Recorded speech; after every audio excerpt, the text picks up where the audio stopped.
குமரகுரு நிறுவனங்கள் சார்பில் காலநிலை சார்ந்த பால்துறை தொழில் முனைவோர் மேம்பாட்டு திட்டத்தின் டேரி யாத்திரையை குமரகுரு கல்வி நிறுவனங்களின் தலைவர் சங்கர் வானவராயன் கொடியசைத்து தொடக்கி வைத்தார்.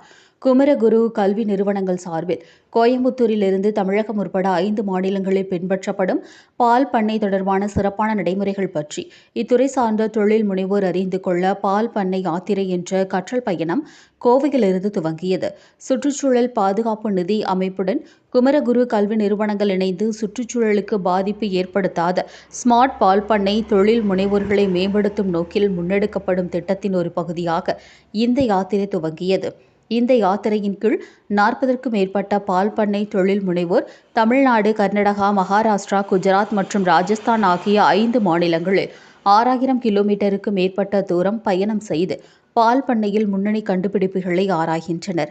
இதில் 15 முதன்மையான பால் பண்ணைகள், புதுமை மையங்கள் மற்றும் ஆராய்ச்சி நிறுவனங்களுக்கான தேர்ந்தெடுக்கப்பட்ட வருகைகள் அடங்கும். இந்த திட்டம் மூலம் 150 மணி நேரத்திற்கும் மேலான ஆழமான நிஜ உலக கற்றல் அனுபவம் தொழில் முனைவோர்களுக்கு கிடைக்கும். இந்த பயணத்தை குமரகுரு கல்வி நிறுவனங்களின் பிரசிடென்ட் சங்கர் வானவராயர் ரேஸ்கோர்ஸில் உள்ள குமரகுரு சிட்டி சென்டரில் இருந்து கொடியசைத்து தொடக்கி வைத்தார்.